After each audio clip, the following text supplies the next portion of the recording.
Hey gang, I'm Nikki LaCroce, and today I'm sharing the mic with Brigitte Visser. And Brigitte is the author of Becoming Authentically Me, as well as a light empowerment coach, divine channel, and light language healer, delivering messages to aid humanity by elevating our individual and collective consciousness. She is here to plant a seed to help unlock our true potential so we can better understand ourselves and the universe. Welcome to the show, Brigitte.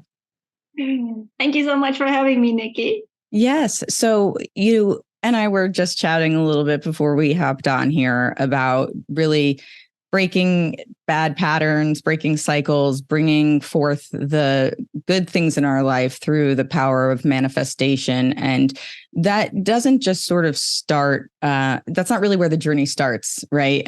You have to get to a point where you reach a moment in your life where you recognize that you want and need something to change. So would you mind sharing just a little bit about, sort of how you've created, I guess, really what inspired you to write your book and how you've created your business around your coaching?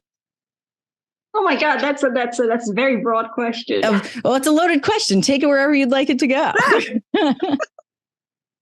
Well, I started writing my book, I guess, in 2000. So it was a long time in the making, very long time in the making. But I stopped writing it in between because I had to go through my life experiences.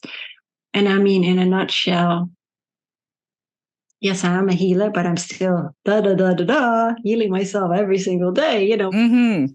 And we just have to analyze, reevaluate our lives and see how we go through that. But for me, in a nutshell, as a child, I was abused by a friend of the family. And in the 80s, life was very, very different.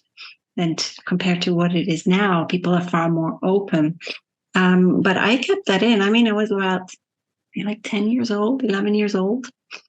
And I just didn't know. And my personality kind of changed. I became more quiet, more withdrawn. But also when we returned to Holland, because I grew up in Singapore, Malaysia for a few years, my dad passed away. And he suffered from coronary heart disease. And he always said, when I go back to Holland, I will die. And that was, Wow. yeah. Was he ill before that? Nope. But I think because when we suffer from traumatic issues, whether it's childhood trauma, because he was actually in a seminary at the age of 15, but he was abused there. And he came from a very big family, very strict family as well. And he carried so much pain with him that even though he meditated, that trauma wasn't released. And you can meditate all you like, but if you don't heal from the trauma within, if you don't, pull out the roots of it, but just band-aid it, you're going to keep walking around with that same patterning. And so he was only 44. He was pretty young. Wow. Were you aware of the abuse that he had suffered prior to his passing, or was that something that came to light after the fact for you? Something much later, years later, when my mom told me and my sister. And it's funny how, once, and this is something I don't really often talk about, but once we're raised a certain way, our parents are raised a certain way, so they raise us a certain way. So that's that conditioning. And often what happens is the ancestral line carries trauma. And so that trauma is repeated and repeated and repeated. So that was actually really hard for me because I was 14 years old. It was hard on all of us because it was a boom, just like that. And at school, I was bullied because I really slouched because I wanted to be invisible, and I was really skinny, so I got bullied as well. And I do remember one episode out in Belgium in the forest, the Ardennes, and there was this kid, and he held my arm up high in front of everyone, and he's like, "Look how skinny she is." That stayed with me for a very, very long time. But kids don't realize that it can have a knock-on effect. For sure. Yeah, I had no self-worth, was so insecure, felt so ugly. Even when I went I had to go to school, I would always go through the basement to enter the school premises, because if you went through the front, there were all the popular kids. Oh, heck no. I was like, oh God, I don't want them to look at me. That's how bad it was.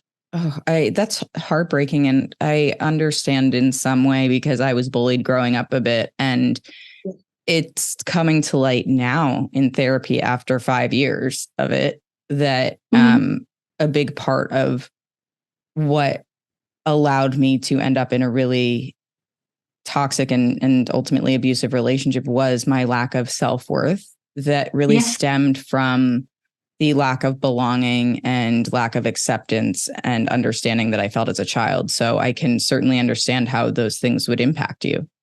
Yeah, and I totally, on that part, yeah, absolutely. You carry that into your adulthood because you don't heal. So even though for me, like I wanted to have a go at the modeling because I thought, oh my God, what if people see me, finally see me? Well, I mean, it's a very abusive industry. It's a cattle market. You're nothing. I mean, people just look through your portfolio and it was like, next.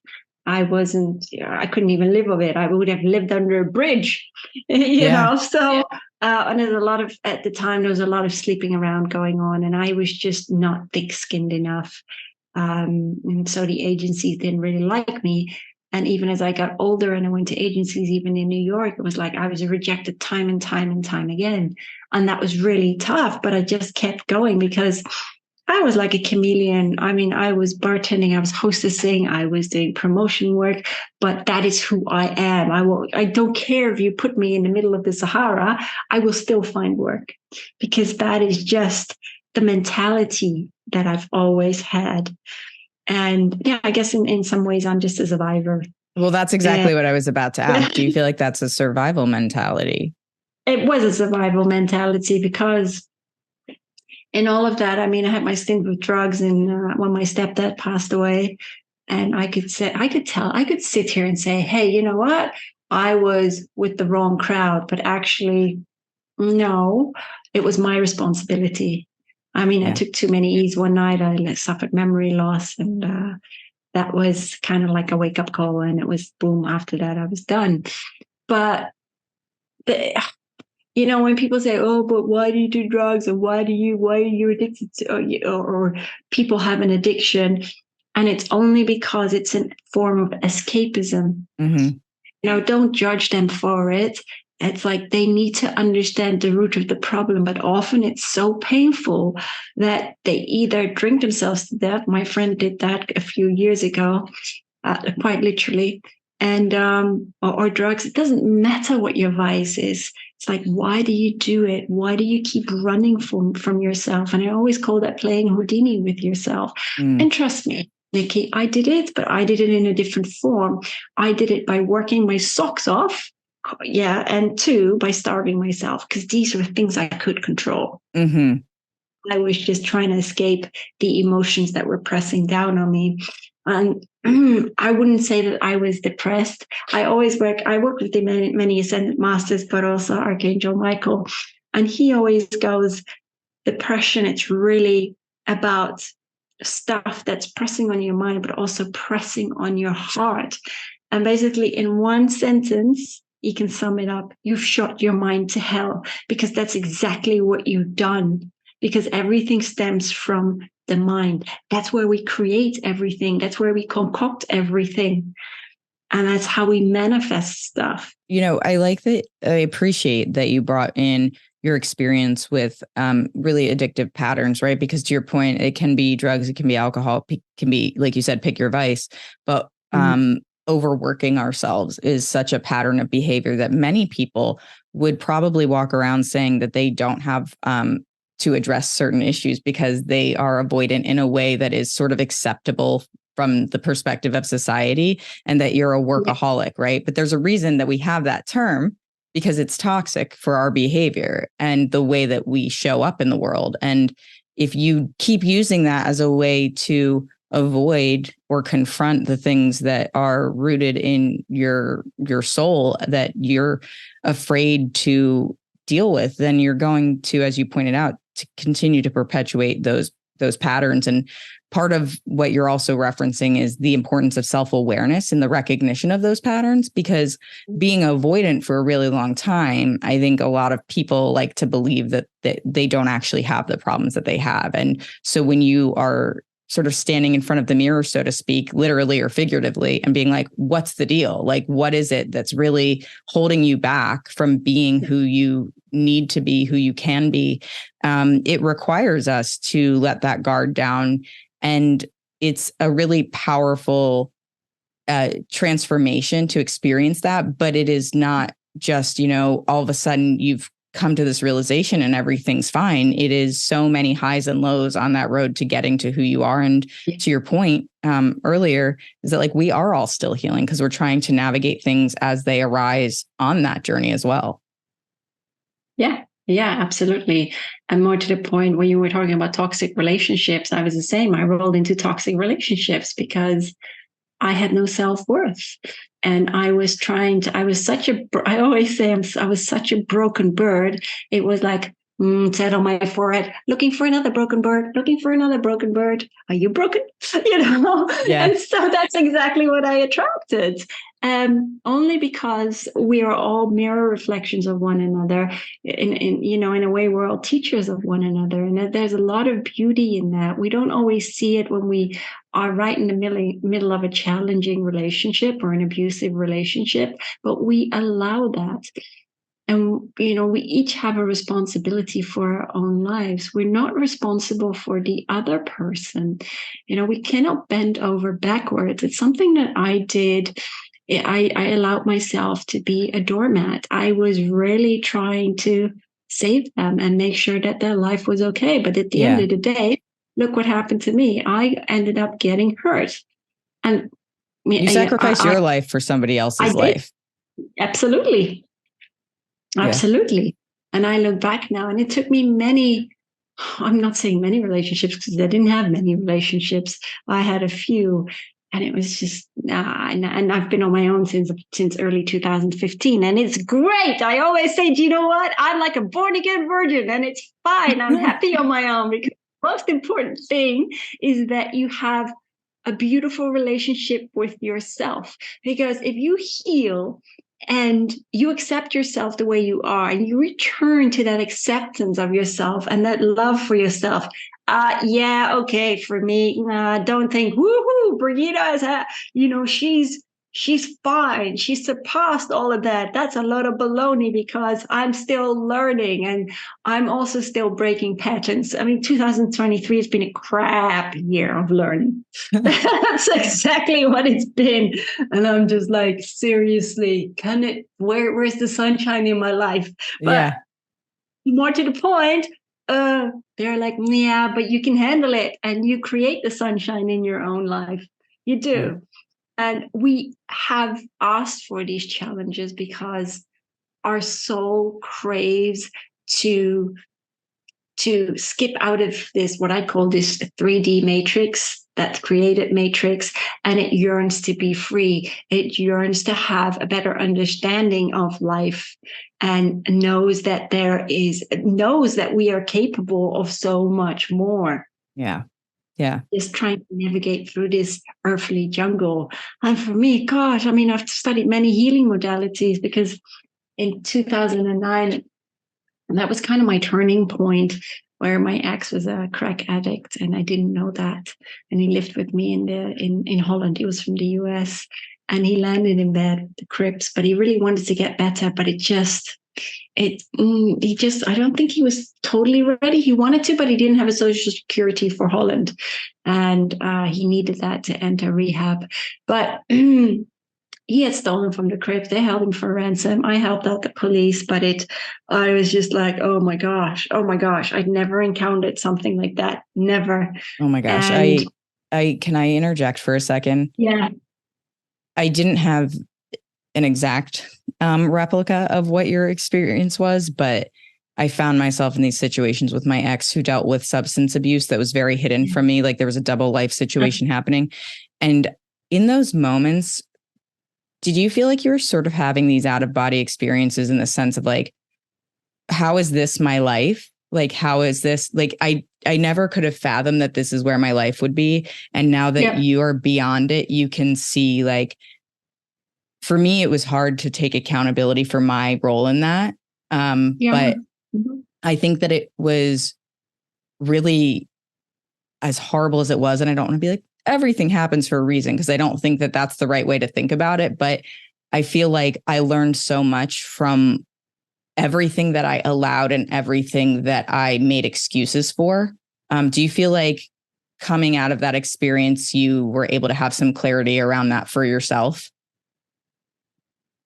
I was, but it was, I mean, I went a step further because, like I said, I mean, I tried to help him, tried to save him, tried to find him work, everything. Whilst I had a pretty good job in oil and gas, but when I helped out the police and they rescued him, the leader of the Crips called me and he says, if I ever find you, I'm going to kill you.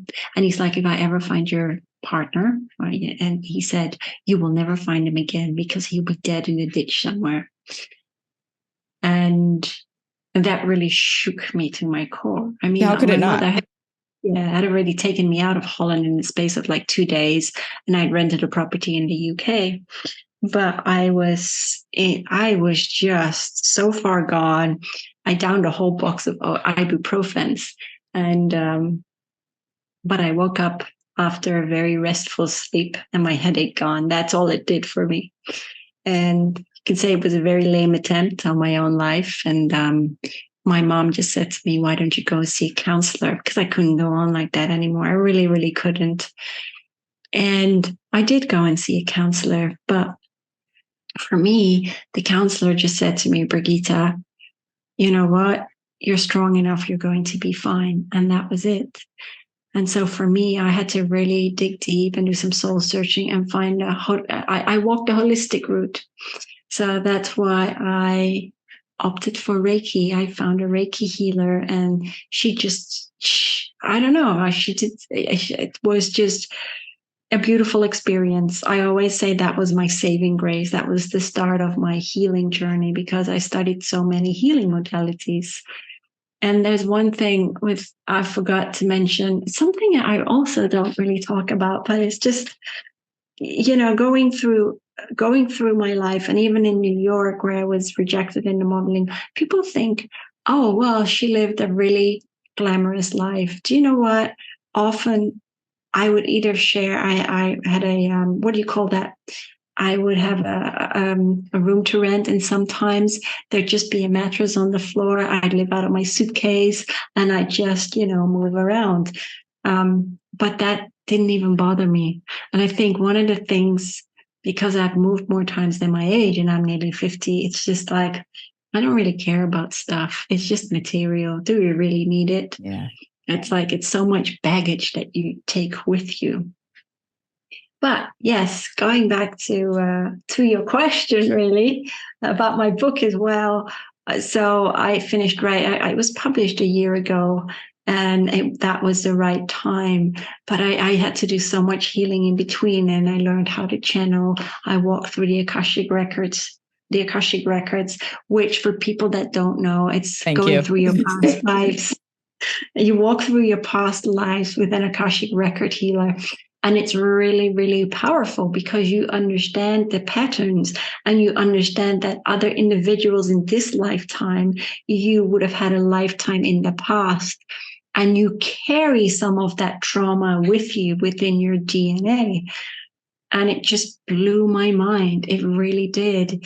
Because with the one in Holland, I apparently was in the Byzantium Empire, and I was a man. I had a family, and he was like my blood brother, but he betrayed me, and I was the one that ended up in prison over there and died. And in this lifetime, he was in the system in the US. But I do have to say that he's cleaned up his act now, and he's doing pretty well for himself. So that's really beautiful to see. But what we don't always understand, that when we are in these relationships, that we need to accept one another as we are. And if we don't sync with one another, if we don't gel with one another, if that chemistry is not there anymore, then it's time to lovingly part ways, because love is unconditional. Love is our essence, but we don't, because we put so many conditions on love. And it's like this legal binding contract with God knows how many freaking clauses. And it shouldn't be like that. Yeah. I think part of it's time invested too, right? We see so much in relationships where, like, I was in this relationship for over a decade, and the mind-blowing thing to me is I recently found things that I had written to myself early on in the relationship and throughout the relationship, really indicating that it wasn't a right fit, knowing that it wasn't a right fit.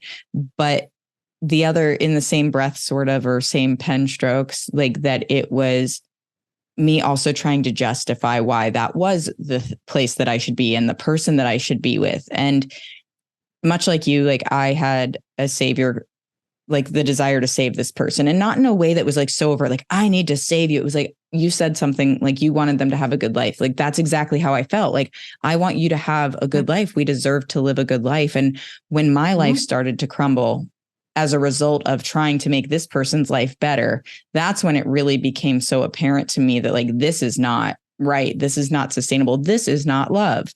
And I think we confuse sometimes that chemistry with this unconditional love, because we get mired down in like the construct and the expectations. And frankly, from my standpoint, and I think a lot of other people's, like, you see exiting a relationship as a failure, and that's not what it is. And it has to, like, we have to rethink that mindset, because it is not a failure. In fact, good for you if you understand that that has met the end of the road and that you can move on to something else. And like you said, in a loving, kind way, like, we can part ways. And I think that we, tragically, as human beings, often struggle to find the way to exit with grace, because oftentimes it reaches sort of a pinnacle of, honestly, disdain for a lot of people in their relationships with others, that it's like there's no putting that down gently. Like, it's going to be volatile, and when it's volatile, we're not thinking rationally about it.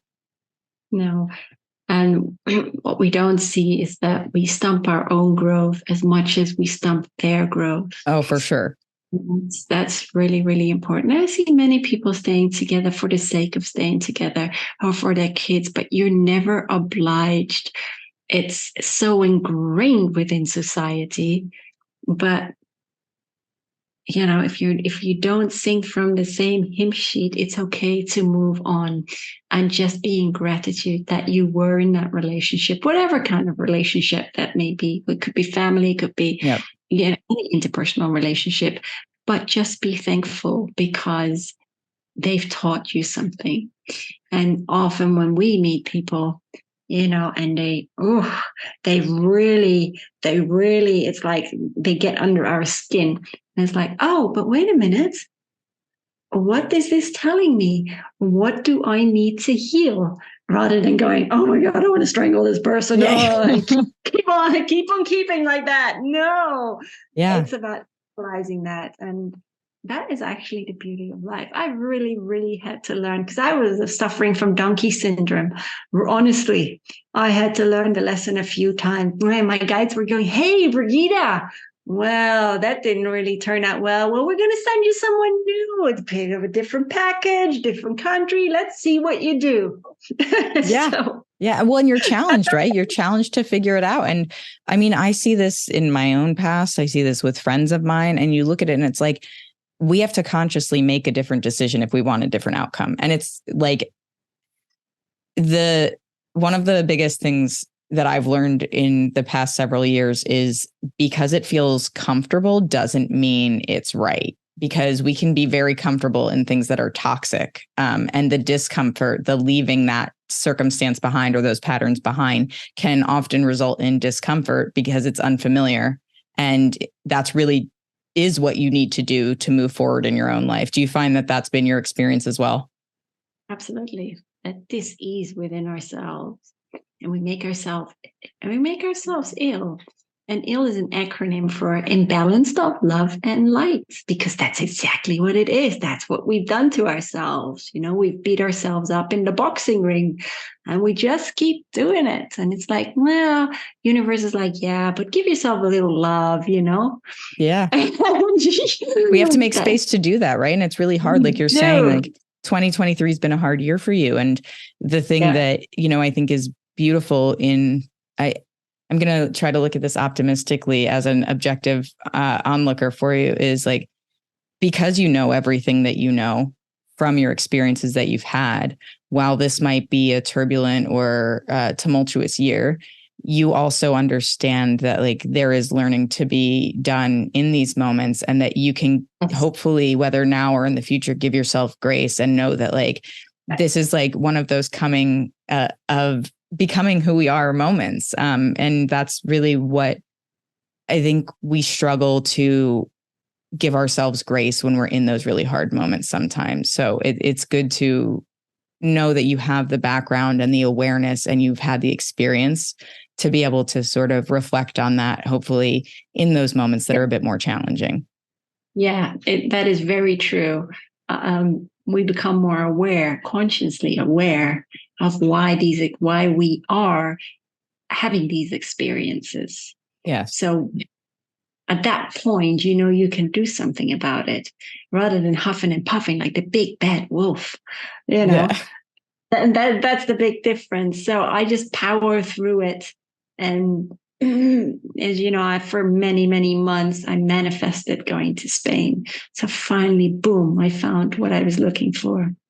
And I just left it up to the universe because I looked from one end to the other and I left it open. And so I'm moving in a few weeks. That's amazing.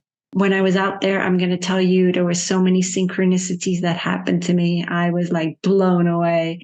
And I thought, you know what? I love it here. I just love it here. The culture is completely different. Yes, there are many, many Europeans, especially Swedes, Norwegians, Germans as well. But just peace and tranquility. Like it feels like your soul is at home in a way. Yeah, I will be so much more at ease. Plus, the cost of living is half of what it is here in the UK. And I don't. It's one of the things when we are talking about being a workaholic, that is one of the patterns that I do have. But I know that, and I put my foot down because this is not my passion. This is not my corporate job. Is just a job. Mm-hmm. And people say, yeah, we need to work to be able to live and to pay our bills. Yes. And then I always say, but yeah, and look who's talking. Yes. I get it. Like money is like the drug, right? That keeps us in that fixed employment because we need to pay our bills. Yeah. But that's like being stuck in that rat race, in that in the sewer system, as I like to call it. And you have to follow your passions. And even if that means that you work for a little while and do stuff that you may not really like, but you work towards that goal. And I think that is the main thing. I don't care what you want to do in life. For some people, they have a passion of taking care of their family, and that is fine too. Yep. And for some others, they want to make a difference in the world, or they want to work on themselves and inspire others to become a better version of themselves. And the only way you can do that is when you heal yourself. Yeah, absolutely. And so one of the things that I would love to go back to a little bit, because I don't know that a lot of people are as familiar with sort of the healing modalities as you are. And I will be honest, I know bits and pieces of some of the types of work that you do, but I am also not as educated as I could be. And so I think part of what I'd love to know a little bit more about too is how, learning more about like either your Akashic records or just in general, like past lives has helped impact the way you approach your present life. Yeah, I mean, so much changed. In one of my lifetimes, I've had so many lifetimes, even galactic ones. I've been there since the dawn of time. And it's I talk about a lot of past lives. I had one earlier today, actually, because I had a light language healing. People are like, what is light language healing? What does it do? Yes. And it's something really, really different. It's very, very up and coming now. It's more so in the US than the UK, but I love it. I absolutely love doing it, giving it to clients. But when I speak it, I'm happy to give a demo in a minute to you, like a 1 minute demo. Okay. Your mind is like, what the hell is this? What is this gobbledygook? And I always call it like Minionese language, minions. But it doesn't matter because your soul understands these light codes and it absorbs these light codes. It's like a very form of ancient healing. It's galactic healing. I work a lot with the galactics, like the Pleiadians, the Sirians, the Arturians, even the Elfin Kingdom, Lemurians, the Atlanteans. So a lot of the mermaids. Okay. So it's all different. It's very, very powerful healing. And for me, I studied many healing modalities, and I even taught Reiki. I did EFT. I became a meditation teacher because it's all about heal thyself, right? Absolutely. Yeah, that's the same thing. So that's light language. But even this afternoon, I was like, oh my God, what is this? I was literally, and this was somewhere in South America, this happened this afternoon, and I need to write it down. I was literally hanging in a very old created cage of metal, that very rusty metal, and I was hanging above lava, and they were lowering me down. It was like a sacrifice, lowering me down really slowly until I incinerated bit by bit. And I was like, this is insane. But that's not the only life. I mean, other lifetimes I've had. I've lived in the Middle Ages. I've been an inquisitor in the South Americas. I wasn't a very nice person. I really wasn't, because I tortured people. And can I ask a question? Oh, I'm sorry. Finish what you were saying first. Yeah. So I waterboarded people. And it's really strange because there were like Portuguese words coming through, and I'm like, what the heck does that mean? So I looked it up afterwards. So I haven't always been a goody two shoes. But there were times where, like, in another lifetime, I was like a nun and I could see spirit and speak to spirit. And I was always beaten down for it because I was an orphan in this nunnery. So with another ex, for instance, in the one in Florida that harassed me and wouldn't leave me alone, he poisoned me in another lifetime in the Middle Ages with like an arsenic, because all he wanted was my money at the time. And so instead of helping to, heal me back to health, he was slowly poisoning me. And that took like several months until it was too late. And How do you access that and understand that to be, I'm going to use the phrase to be true, even though that's like probably not the correct language for it, but I've never done any sort of like past like life regression or anything like that. But I understand conceptually like what you're saying, but I don't understand like how you get to that and how you feel that is part of you. So for instance, with this lifetime with my ex, he's doing very well out in Florida for himself now. But this was through the Akashic record healer, Alania Starhawk. And it just resonated with my soul. But what happened after that healing, his energy changed too. And all of a sudden, boom, he backed off and he started to change his life. Interesting. And so that is because those ties were severed, and I needed to heal from that experience. And that was very, very powerful for me. But even after that, even when I was writing or I was just sitting down very quietly, past lives would I can't explain that to you. They would pass me by like a flash, and Mm-hmm. I could just feel that. I've lived in the times of Julius Caesar. I was a politician. Very, very interesting. So I do channel a lot of in my book, especially a lot of my past lives from that aspect of who I was. Mm-hmm. It's interesting because I was a giant, or, a half breed as well. So that was really interesting. And I looked at myself and I was like, gee, I'm hairy.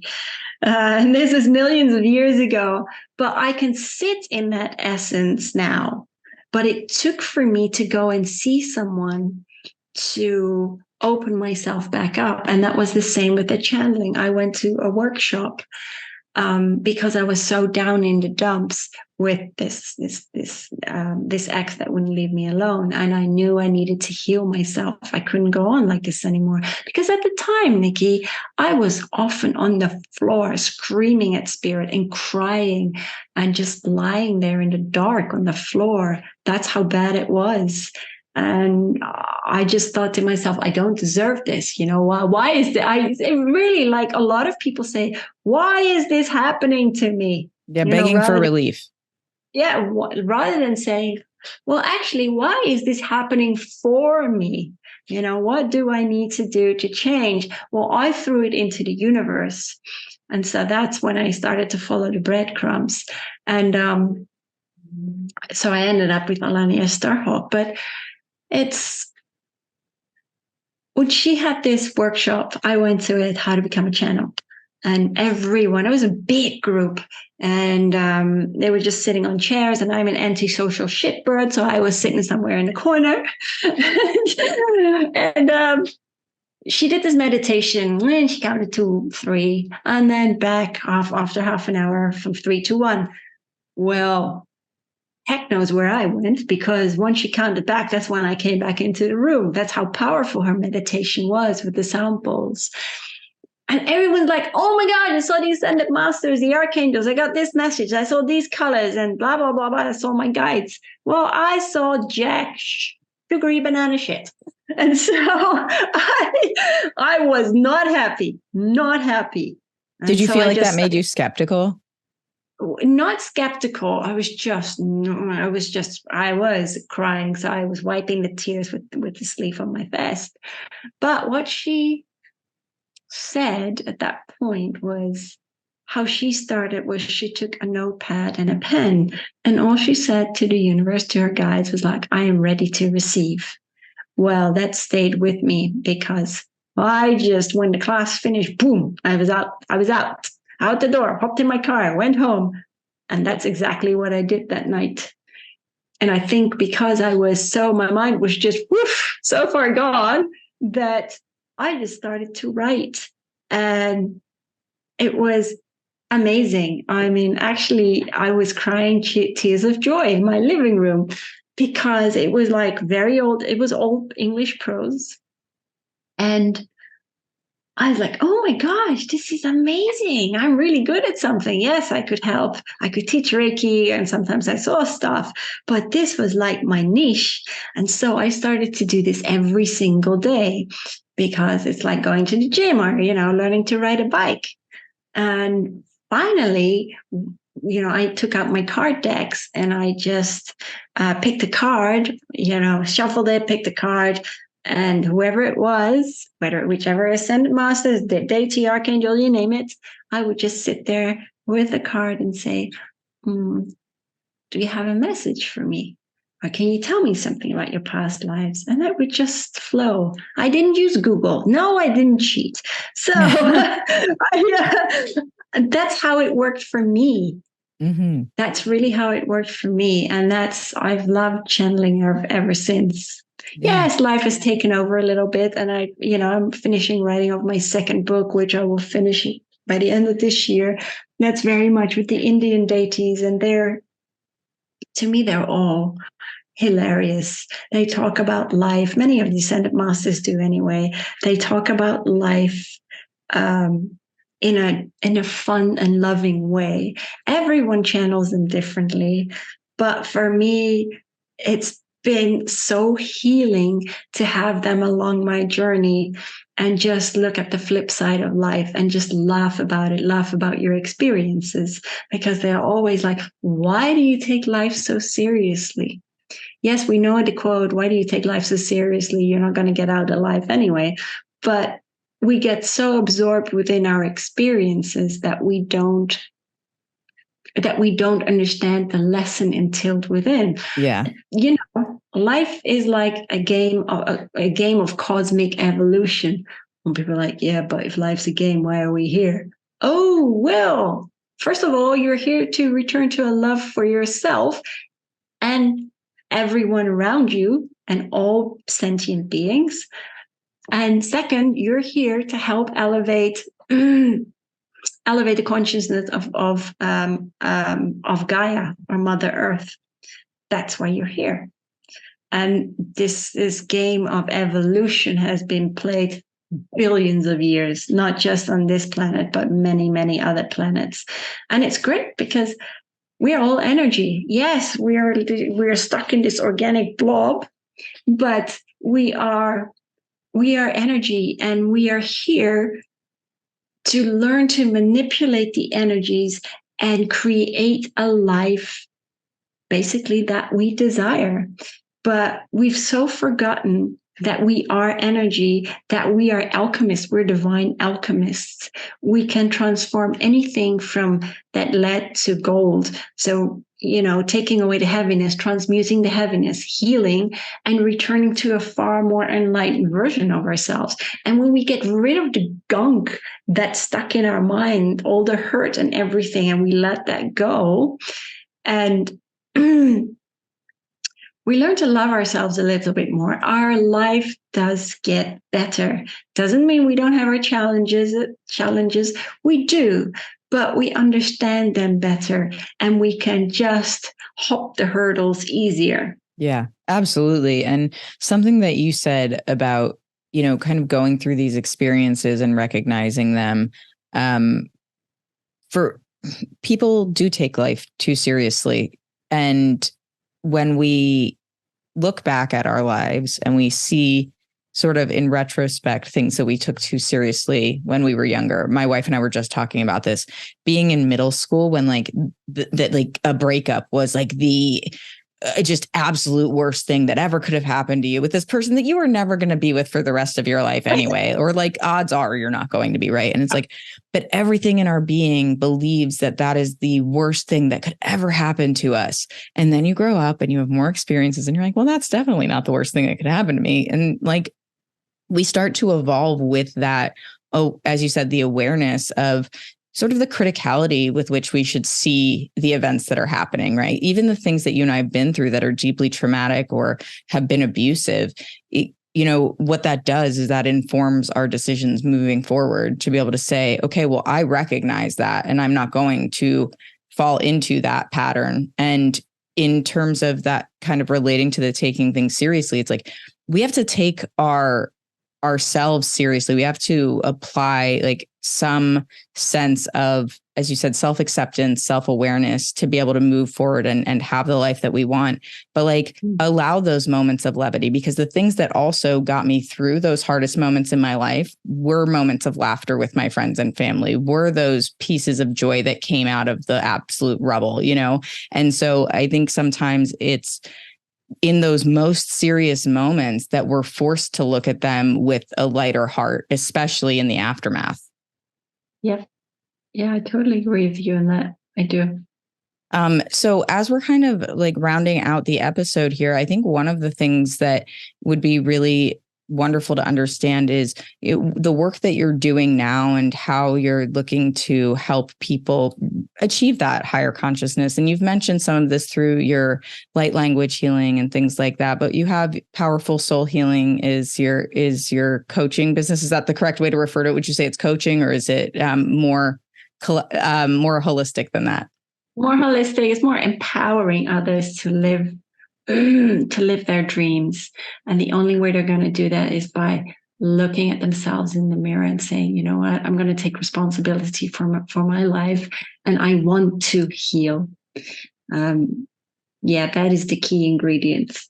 But Absolutely. I was going to say, if you want a short demo on light language, then I'm happy to do it.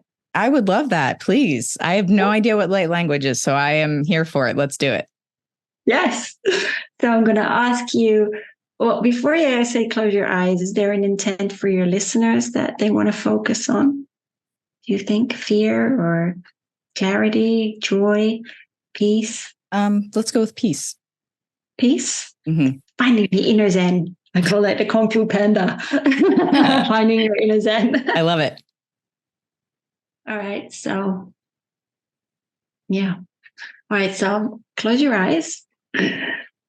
Okay. And I want you to take a very, very deep breath in, all the way from your root chakra up to your crown chakra. And just hold it. And gently breathe out. And take another very deep breath in. Hold it. And breathe back out. And just keep breathing in and out whilst I bring through the light codes. And all I'm going to say is have an open mind and simply allow the light codes to flow through you.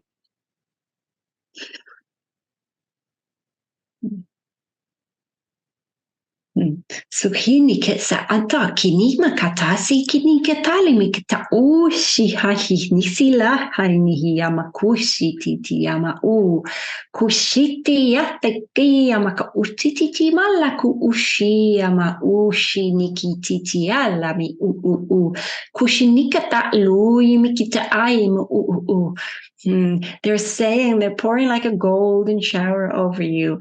I know we're talking about inner peace, but they're also bringing through codes of joy. Susilia lemakataluki itkimaka nikitaya mahanikita usini hayi ku ushikite ini malahahati kiti yamahui kiti atikito.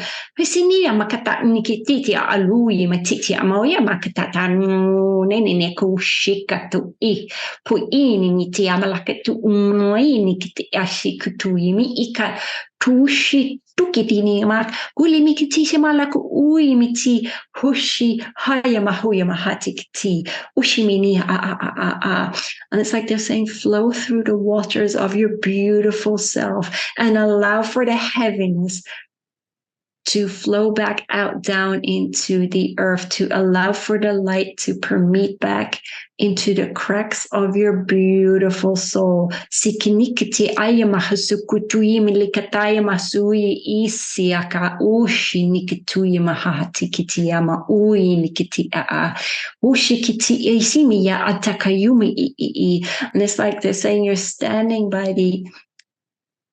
on the beach with your feet in the water, and it's like the ebb and flow of life, the rolling in of the experiences and the letting go of the trauma held within. Susiki ini misilaya mahatiktu isikita nisikiti yamalaku isia ushia mahu ka ati tini mitita atatiti akatiki atiti yama uetiki ushiti tika tu I tu sila hu. And they gently retreat. And as always, I will say that the healing, these DNA activations, the light codes will stay with you as long as it's required to integrate within you. And I thank you for being here. And whenever you're ready, just take another very deep breath in and gently release that. And merely open your eyes when you're ready. It's like a peaceful disorientation. It was interesting that you said about the joy as well, because when you first said, kind of what intention, my immediate thought was joy. But then when you said peace, I thought inner peace is really what I I want people to have, because I think inner peace can allow us to experience more joy. Yeah. And the point where you spoke to being at kind of the water's edge in the ocean was really moving to me, because I'm very much a water person at my core. I'm a Scorpio, so I'm a water sign as well. But I growing up, the beach has been a place of solace for myself and my family. And since losing my mom, what I envisioned and what I felt in that moment was something that I've envisioned when reaching out to my mom spiritually and like feeling her presence with me in that moment. So that was like really significant. Thank you. All right, you're welcome. Yeah. It was a blending of some light beings I don't know with a bit of the Lemurians, but it's always very interesting for me. Sometimes it's okay for me not to know who they are, because they just have this light being form. I'm lying. There were also the Mantis. They are healers. They are incredible healers. And what was that? Sorry.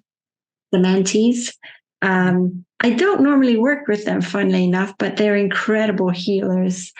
They're very meticulous with their healing, which is what I did see. Very, very meticulous. But for me, it's always very humbling that I'm able to do this. I love it because it benefits the client. I love seeing that, but it also benefits me. I mean, and it's something that I've never experienced. And I feel like there's, especially when it comes to holistic healing and entering that state of just like mind and body and spirit, a lot of people can be skeptical, but it's interesting because a lot of people are also skeptical about like very Western approaches like therapy and things like that. And so it's like, to me, I feel like a big part of healing is sensing what feels right to you and embracing that. And like you said at the very beginning of that demo, like making sure you have an open mind and allow yourself that. I think if this were honestly even a year ago, I probably would not have been able to have as much of an open mind, and not for lack of desire to, but I think ignorance plays a large part in not wanting to understand certain things. But that's okay. I always say to people, it doesn't matter if you don't want a light language healing. You have to do whatever agrees with your soul. Mm-hmm. That's what you should do. I don't care if it's seeing a counselor or a different kind of therapist. It doesn't matter. Rome wasn't built in a day, and there are different ways to roam. So, yes. Oh, I love that. And that's okay. My mom doesn't believe in anything I do, but I don't love her any less. Why would I? Right. Yeah. I think that's one of the really beautiful things about humanity too, is that we have the opportunity, as you've been saying throughout the episode, to love and accept who we are. And that shouldn't change our ability to love and accept others or their ability to love and accept us. Absolutely. If we all could think like that, wouldn't the world be a more beautiful and harmonious place to live in? Yes. I have to say, Brigitte, this is so aligned with where I'm feeling, especially in the last 24 hours. My wife and I were watching a show on Netflix, I think Down for Love. And so it's watching people with Down syndrome date, and awesome. It was just so incredibly beautiful. And I was like, there's only 5 episodes. I'm so emotionally invested in these people. Like, I need to know what else happens. But it was just like, I said to her, this is the thing that I feel called to, is like, I want to help the world be a more loving place. I want to help the world people see that like we have the opportunity to be kinder and more loving to each other. And I feel like there's such a strong message in what you're doing around that as well. And I'm so appreciative of that. And that's why at the end of my book, it says, by descendant Master Saint Germain, he says, life is merely a return to love, nothing more, nothing less. Oh, that's beautiful. That's such a great way to end the episode. Brigitte, this has been such a wonderful conversation. I'm so grateful to have had it with you. I know that people can learn more about you on your website at powersoulhealing.com, but is there anywhere else you'd like them to follow you? You can find me on my YouTube channel, Power Soul Healing, and I'm on Instagram as well under Universal Light Warriors. Amazing. And we'll put all of that in the show notes. But in the meantime, that is all for this episode of Who the Fuck. Thank you so much, Brigitte, and gang. We will catch you next time. Thanks for having me. Thanks for listening to Who the Fuck. And if you like what you hear, share the show with your friends, family, coworkers, or anyone else you think needs a healthy dose of introspection and raw authenticity. Feel free to rate and review wherever you get your podcasts. It's always appreciated. And you can also visit whothefck.com to keep up to date with what's new in my world and for exclusive bonus content.